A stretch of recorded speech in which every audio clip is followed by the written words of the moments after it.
보기에도 아찔한 고층 아파트가 빼곡히 들어선 도심. 어느새 우리에게는 익숙한 풍경이 됐습니다. 실제 전체 가구 중 아파트에 거주하는 가구 수가 절반이 넘어 대한민국은 이제 명실상부 아파트 공화국이라 해도 과언이 아닌데요.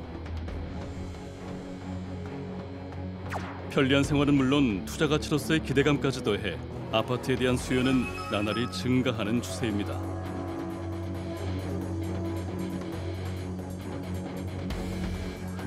그러나 늘어나는 아파트만큼이나 빈번해진 아파트 화재. 많은 가구가 밀집되어 있는 만큼 인명사고로까지 이어지는 경우가 많아 한 번 발생하면 그 피해가 클 수밖에 없습니다. 주택이 전체 화재의 한 26% 정도 돼요. 그런데 전체 화재 사망의 55%가 주택에서 나와요. 그러면 이틀에 한 명씩 돌아가세요. 그만큼 그 이 주택에 대한 화재가 위험한 건물 용도예요. 국민의 절반 이상이 아파트에 살고 있는 상황에 결코 가볍게 볼 수만은 없는 화재 소식들. 혹시 높은 아파트 거주율에 비해 재난 상황에 대한 대비가 미흡한 것은 아닐까요? 인명피해로까지 이어지는 아파트 화재 참사. 그 원인은 무엇이며 피해를 줄이기 위한 현실적인 대비책은 없는지 PD리포트 이슈본에서 진단해봅니다.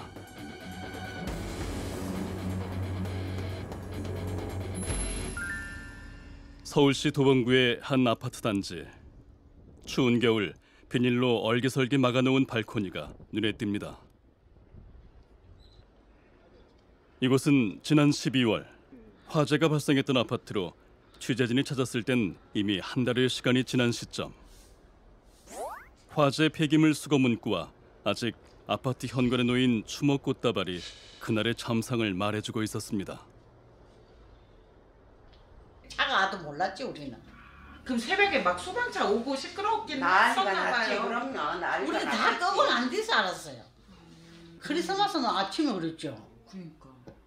계속 뭔가 펑펑 터지기도 많이 터지고 저희가 그때 이미 깼을 때 알고 나오려고 문을 열었더니 이미 검은 연기가 확 들어와서 못 나가겠다고 문 닫고 집 안에 있었거든요. 대피도 못 하셨어요? 네, 대피도 못 하고 집 안에 있다가 거의 한 30분 정도 있다가 소방관들이 와서 같이 대피했어요. 그때 그러면 뭐 이렇게 산소 젖은 수건으로 막고 산소 뭐 마스크 이런 거 없고 젖은 수건으로 막고. 비극이 일어난 건 지난 12월 25일 크리스마스 아침이 밝아오고 있던 새벽 5시경. 이 아파트 3층에서 시작된 불길이 건물 외벽을 타고 오르기 시작했습니다. 화재 신고가 접수된 것은 연기가 10층까지 퍼져 올라간 뒤. 화재는 발생 4시간 만에 진화됐지만 2명이 사망하고 주민 30여 명이 다쳐 병원으로 이송되는 참사로 이어졌습니다. 모두 잠들었던 새벽 시간. 3층에서 시작된 불길과 연기가 순식간에 15층까지 번지며 피해가 더 컸던 것으로 알려졌는데요.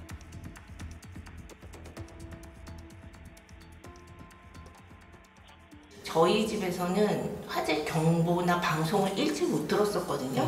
근데 방송을 했다고 하더라고요. 근데 이미 저희가 알았을 때는 유독 가스가 너무나도 가득 찼었고 저 불도 쉽게 안 꺼지더라고요. 그 집에 저희가 30분 정도에 나가서 보고 있을 때 그 소방관님들이 물도 뿌리고 이미 집안에 들어서 불을 꺼서 이제 꺼지나 보다 그러면 갑자기 또 펑 하면서 불길이 일고 또 펑 하면서 불길이 일고 그래서 쉽게 불길이 안 꺼지더라고요. 2명 사망, 30여 명의 인명피해를 냈던 화만은 한 달이 지난 시점에도 아파트 외벽에 지워지지 않는 그을음의 흔적을 남겼습니다. 피해가 컸던 화재의 원인은 무엇이었을까요?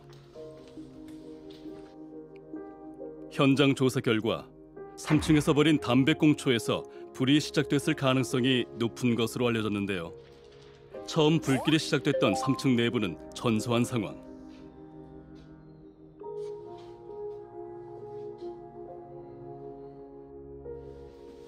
(3층) 주민은 다행히 몸을 피했지만 아이러니하게도 사망자가 발생한 곳은 같은 라인의 위층 4층과 10층이었습니다. 바로 위층인 4층에 살던 30대 남성이 불길이 번지자 갓난아이를 이불에 감싸 안고 뛰어내렸다가 변을 당했습니다.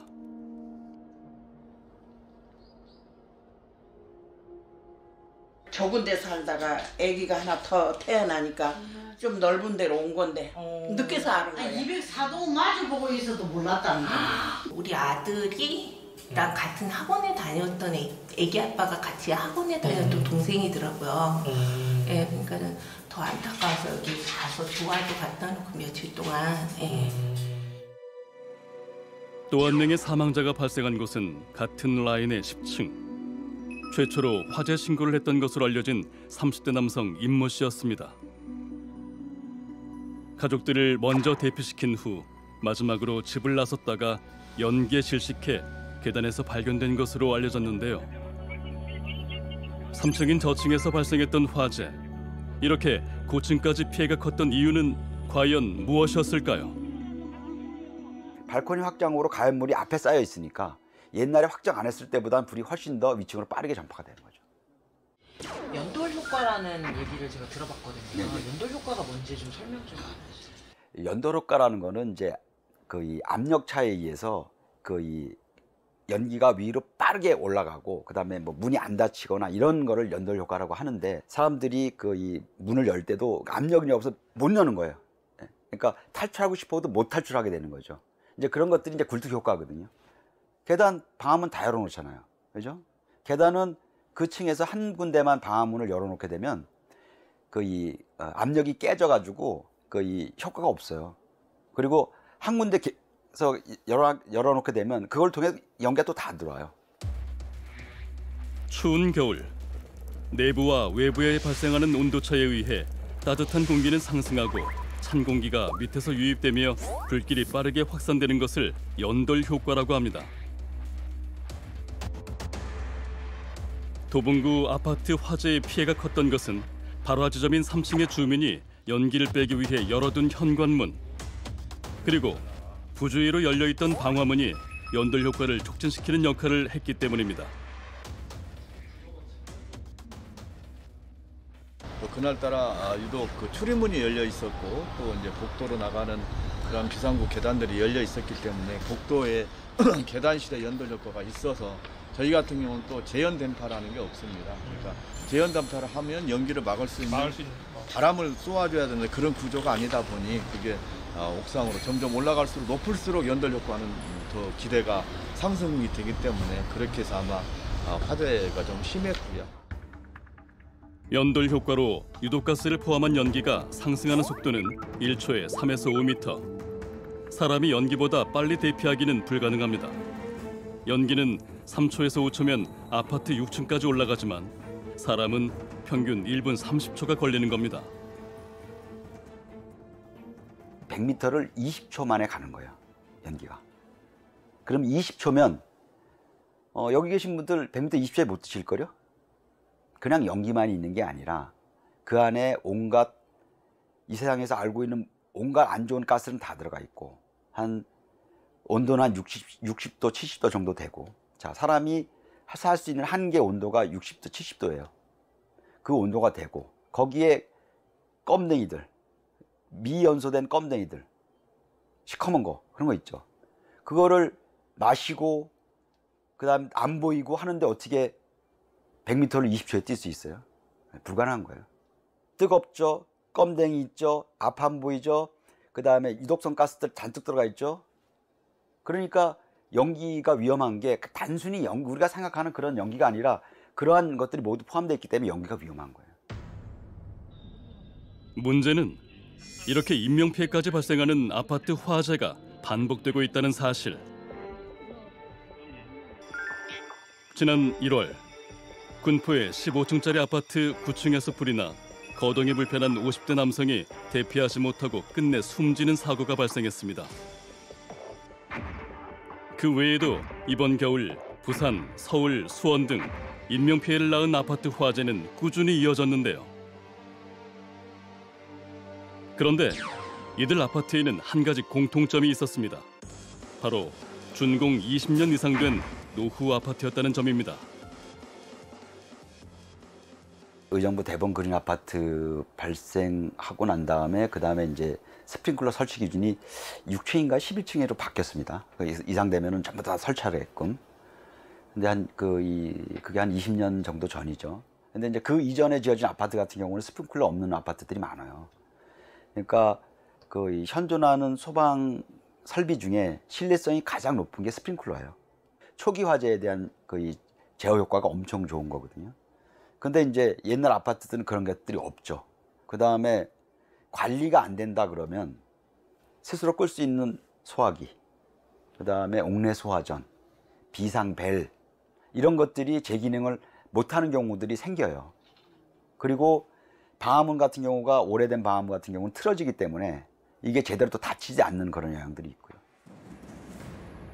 노후 아파트의 화재 위험은 5명이 사망하고 125명이 다친 2015년 의정부 아파트 화재 시에도 지적됐던 부분입니다. 당시 해당 아파트에는 스프링클러가 설치돼 있지 않았습니다. 16층 이상이 아니어서 의무 설치 대상이 아니었기 때문입니다. 소방청 통계에 따르면 최근 5년간 발생한 아파트 화재는 1만 4천여 건으로 2021년 이후 증가 추세, 사망자도 180명에 이르렀습니다.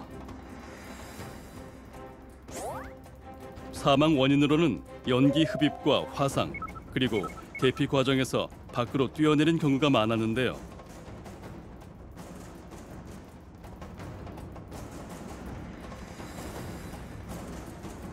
대한민국 전체 가구 수 중 아파트에 거주하는 가구는 51.9%, 절반 이상이 아파트에 살고 있는 셈입니다. 그중 준공 20년 이상 된 노후 아파트도 560만호로 결코 무시할 수 없는 숫자. 정부에서도 반복되는 아파트 화재에 대비해 설 연휴를 앞두고 특단의 조치를 취했습니다. 화재의 위험성이 높아지는 아파트 등의 주거시설에 피난 방화시설 불시 점검을 실시한 건데요. 2018년부터 6층 이상 아파트에 스프링클러를 의무 설치하도록 했고 재현시설 등으로 소방시설을 강화해 비교적 안전하게 대피가 가능하지만 과연 잘 관리되고 있을까요?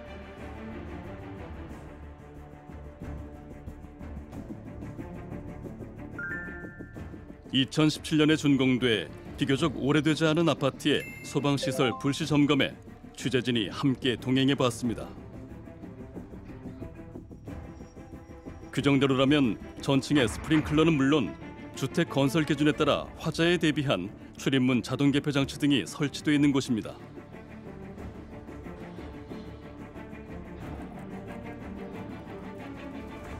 우선 점검 대상은 화재 감지기와 연동한 자동 개폐 장치.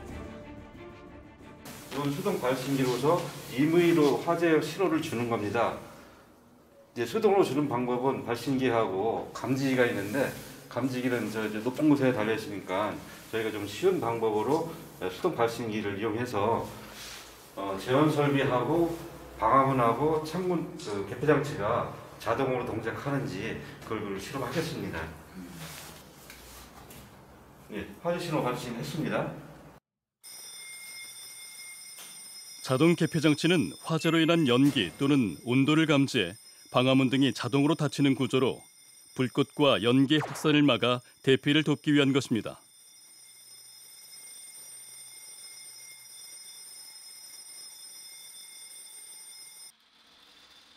이와 함께 피난 계단에 유독가스와 연기를 배출시키는 재현 설비도 함께 작동되어야 안전한 대피로를 확보할 수 있게 되는데요. 중요한 것은 제대로 작동할 수 있도록 유지 관리를 철저히 해야 한다는 것. 기온차로 느슨해진 고무 패킹이나 댐프로 화재에 1시간 이상 버텨야 하는 방화문에 틈새가 발생할 경우 인명피해로 이어질 가능성이 크기 때문입니다.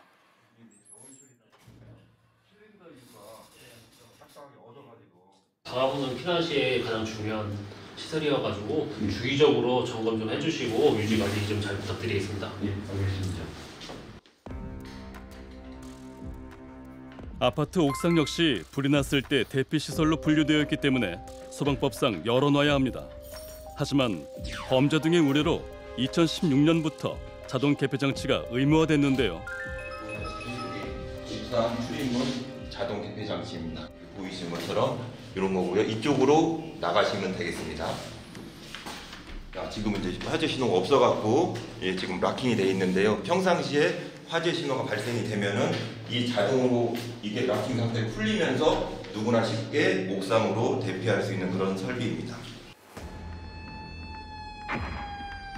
이쪽으로 나가셔가지고 비상구 소지가 있는 쪽으로 다시 대피하셔도 되겠습니다. 자신이 살고 있는 아파트의 대피로를 미리 확인해 두는 것도 중요합니다. 아파트 피난 계단은 사실 입주민들이 항상 이용할 수 있는 그런 시설이기 때문에 평소에 항상 적시물이 이쪽 계단 쪽에 있지 않도록 많이 좀 관리 부탁드립니다. 이렇게 보니까 뭐 적시물이 없고 깨끗합니다. 대피 속도를 늦춰지게 만드는 피난 계단의 적재물 역시 큰 위협이 될 수 있어 필수 점검 대상입니다. 만약에 이런 시설들이 잘 관리가 되어 있지 않거나 혹은 뭐 적재를 하면 안 되는 장소에 물품, 개인 물품들을 적재해놨을 경우에는 어떤 위험이 있는 건가요? 아무래도 이제 저희가 적치물 같은 경우가 있는 경우에는 화재가 있을 때 번지는 경우도 있고, 그리고 저희가 대피를 좀 신속하게 해야 되는데 대피로가 막혀 있어가지고 조금 지체가 되거나 아니면 넘어지시는 경우가 있습니다. 그래서 저희가 이제 그런 현장들을 방문을 했을 때 쌓여 있으면은 치워달라고 미리미리 부탁을 드리는 편입니다. 먼저 발신지를 누르신 다음에요. 수화전 함을 열어서 발차를 들고 그리고 화재 쪽으로 쭉 나가시면 되겠습니다. 화재에 있어 가장 중요한 것은 신속한 대응. 때문에 거주하고 있는 아파트의 소방시설과 피난시설 등을 알고 맞춤형 대피 계획을 세우는 것이 필수적이라 할 수 있는데요. 이에 소방청은 우리 아파트 피난 계획 세우기 캠페인 등을 통해 대대적인 화재 피해 줄이기에 나섰습니다.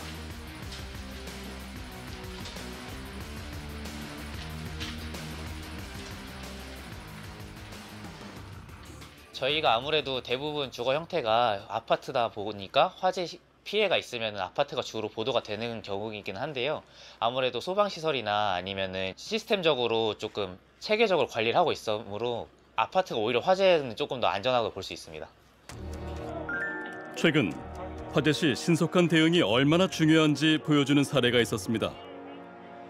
지난 1월 주민 97명이 신속하게 대피해 단 한 명의 인명피해도 발생하지 않았던 가양동 아파트 화재.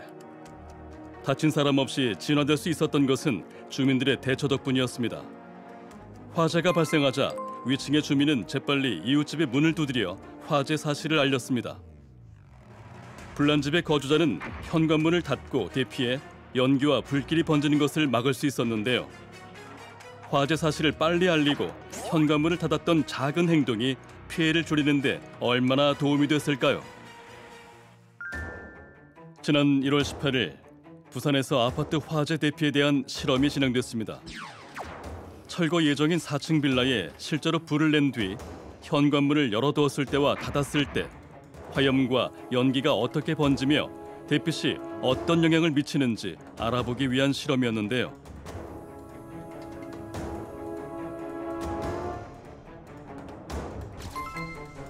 먼저 1층에 화재가 발생했을 때 현관문을 열어두고 대피한 경우를 살펴보기로 했습니다. 실제 1층 거실에서 불이 난 경우를 가정해 상황을 재현해 보았습니다. 내부는 1분 17초 만에 연기로 식별이 불가능한 상태가 됐는데요.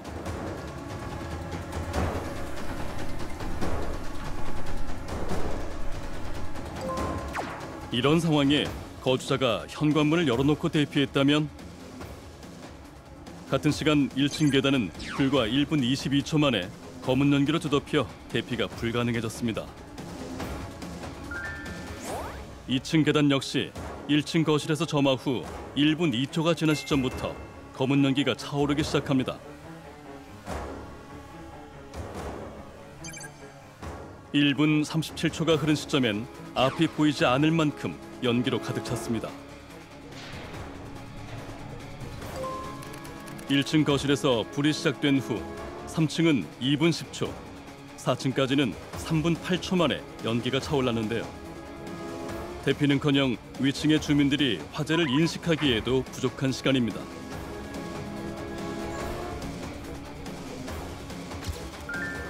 그렇다면 불이 난 집의 거주자가 현관문을 닫고 대피한 경우는 어땠을까요?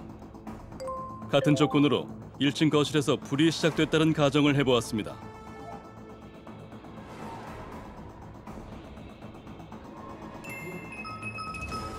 (30초) 후 불길이 번지자 실험자들은 밖으로 대피했습니다.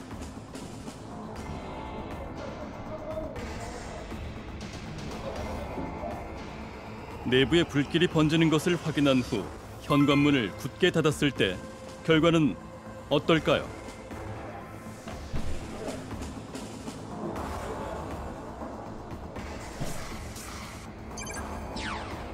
바로 지점인 1층 거실은 1분 22초 만에 연기로 가득 찬 상황.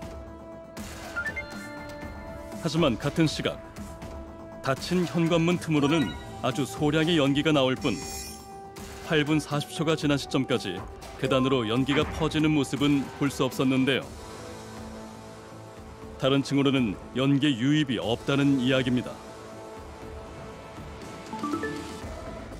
불이 났던 내부에서는 어떤 일이 벌어진 걸까요? 화재를 진압하기 위해 소방관이 현관문을 열자 산소 공급이 차단돼 어느 정도 화염이 줄어든 내부의 연기가 그제야 밖으로 퍼지기 시작합니다.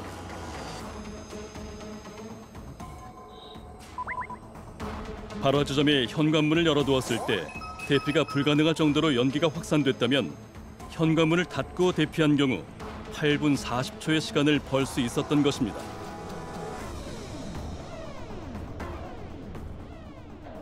연기나 화염 같은 경우에는 악마의 본성을 가졌다고 생각하면 돼요. 어떠한 구멍이든지 간에 파고 들어가려고 그래요.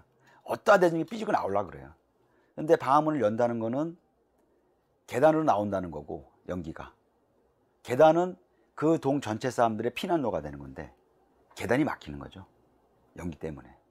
현관문을 열어놓게 되면 그 계단, 그 연기가 계단으로 다 들어가기 때문에 전체 딱 유일하게 하나 있는 계단 피난로가 다 막힌다는 거죠. 그러면은 무조건 내부에서 화재가 발생했을 경우에는 문을 닫고 네. 탈출하는 게 그렇죠. 맞다라는 말씀이시죠? 당연한 거죠. 네네. 정부에서도 이 같은 사실을 인지하고 범국민적 아파트 화재 피난 행동 요령에 전환을 선포, 적극적인 홍보에 나섰습니다.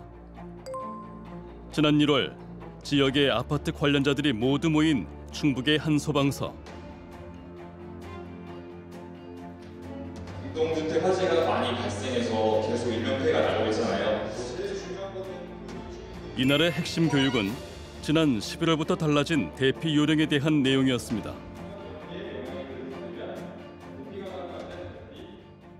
22년까지 최근 3년간 아파트 화재 통계 분석을 한 결과 아파트 화재 인명피해 중 약 40%가 대피 중에 발생한 것으로 확인되었습니다.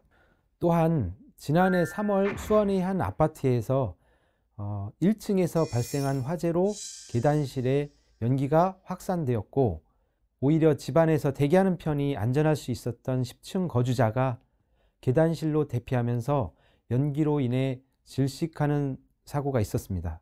소방청에서는 이러한 점을 개선하기 위해 민간 전문가와 관계기관 합동으로 TF를 구성 운영하여 작년 11월에 아파트 화재 피난행동 요령을 마련하게 되었습니다. 그러면 무조건 대피하지 말고 상황을 파악하고 살펴서 대피하고 알려드리고 있습니다. 대피 과정에서의 인명피해가 늘어감에 따라 기존에 불나면 먼저 대피가 아닌 불나면 살펴서 대피로 그 방법이 변경된 것인데요. 그동안 우선 지상이나 옥상으로 이동하는 것이 강조되어 왔다면 새로운 대피 요령은 여러 가지 여건을 판단해 상황에 맞게 대피하는 것이 핵심입니다. 내 집에서 불이 났거나 다른 집에서 난 불과 연기가 집안까지 번졌다면 안전한 장소로 대피해야 합니다.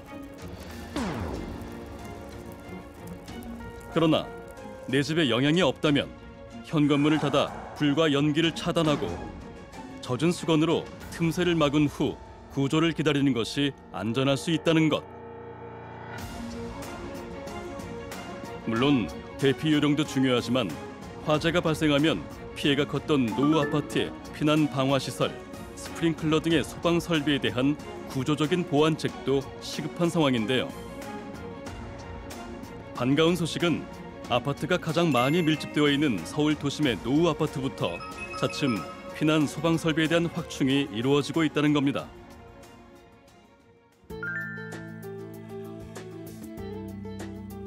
서울주택도시공사는 법 시행 이전에 준공한 노후 임대 아파트에 옥상 비상문 자동 개폐 장치와 피난 유도 표지와 같은 안전 시설을 확충해온 데 이어 스프링클러가 없는 노후 아파트에 대체 가능한 소방용품을 지원하는 등 화재 발생의 근본적인 문제부터 해결해 나갈 것임을 밝혔습니다.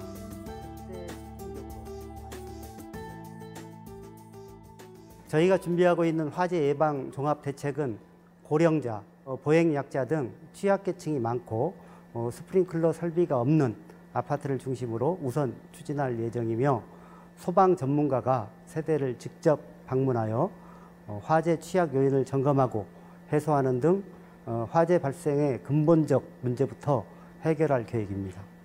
또한 세대에서 화재 발생 시 초기 진화를 빠르게 할 수 있는 간이 소화기 지급, 세대에 있는 소화기 사용 방법 교육과 자체 소방활동 참여 강화 방안 등을 담아 화재 예방부터 초기 대응, 대피 등의 과정을 체계화할 예정입니다. 소중한 생명을 지키는 일에 과잉이라는 단어는 없습니다. 안이한 생각은 버리고 만일의 상황에 철저히 대비하는 것만이 빈번해진 아파트 화재에서 나와 우리 가족을 지키는 방법이 아닐까요? 정부와 민간 모두의 관심과 노력이 절실히 필요한 때입니다.